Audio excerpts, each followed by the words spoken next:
Assalamualaikum warahmatullahi wabarakatuh.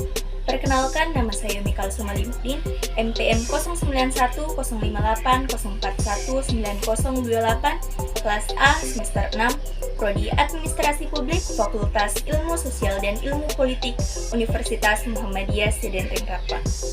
Pada kesempatan kali ini, saya akan memaparkan tugas mata kuliah Kebijakan Sektor Publik, yaitu rangkuman materi konsep kebijakan publik dengan topik pembahasan, yaitu definisi kebijakan publik, contoh dampak positif kebijakan publik, contoh dampak negatif kebijakan publik, dan alasan kenapa kita harus peduli terhadap kebijakan publik. Definisi kebijakan publik. Menurut masyarakat awam, kebijakan publik merupakan sesuatu yang abstrak, tidak jelas sosoknya, kabur, tidak berkaitan langsung dengan kehidupan sehari-hari, dan lain sebagainya. Namun, jika dilihat sebagai suatu konsep, kebijakan publik adalah serangkaian aktivitas atau tindakan-tindakan yang dilakukan oleh negara atau pemerintah. Contoh dampak positif dari hasil kebijakan publik yaitu 1. Biaya fiskal untuk bepergian ke luar negeri yang dulu kita bayar mahal dihapus. 2.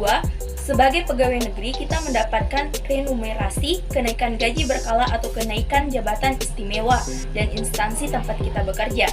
3. Sebagai pelajar atau mahasiswa akademis kita diakui dan karena hal ini kita memperoleh beasiswa dari negara.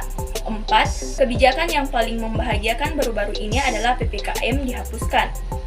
Contoh dampak negatif hasil kebijakan publik yaitu 1. Nilai uang tabungan atau deposito yang kita miliki merosot tajam gara-gara nilai nominal mata uang rupiah tiba-tiba dipotong atau senaring dari semula Rp1.000.000 menjadi katakanlah hanya Rp100.000. 2. Kita harus merogoh kocek lebih dalam karena ongkos transportasi umum tiba-tiba naik. 3. Harga minyak tiba-tiba naik. 4. Pemadaman listrik makin sering dilakukan secara bergilir.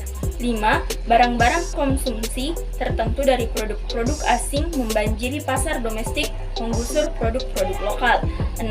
Pelajar dan mahasiswa tidak lagi bebas berunjuk rasa di depan Istana Presiden. 7. Untuk dapat bertahan di karir akademisnya, para guru dan dosen harus lolos sertifikasi.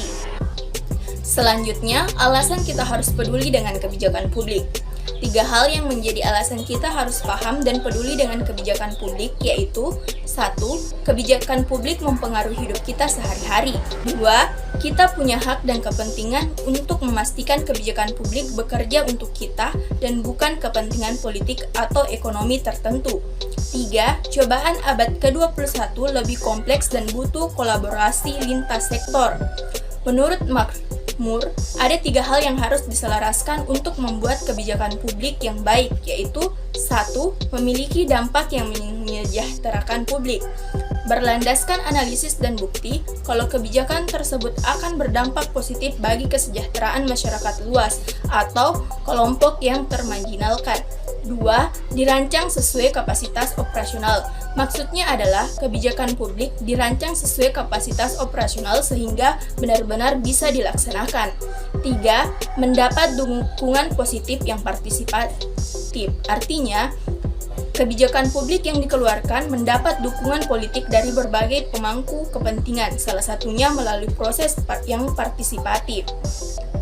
Namun, kalau kita berkaca dari bukti anekdotal, sejak tahun 1998, berbagai kebijakan publik di Indonesia belum memenuhi 3 faktor di atas.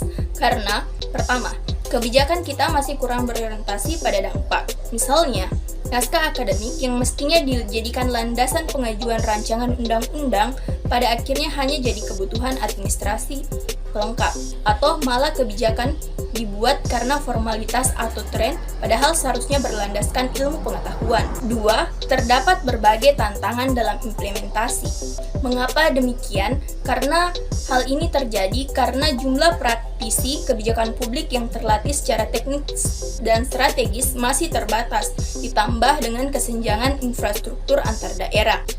3. Demokrasi yang masih semu dan belum sepenuhnya partisipatif. Di Indonesia, pengambilan keputusan baik di legislatif maupun eksekutif masih belum sepenuhnya transparan dan partisipatif. Itulah tadi beberapa hal yang sempat saya sampaikan terkait mata kuliah kebijakan sektor publik. Saya akhiri, billahi fisabilil haq, fastabikul khairat. Assalamualaikum warahmatullahi wabarakatuh.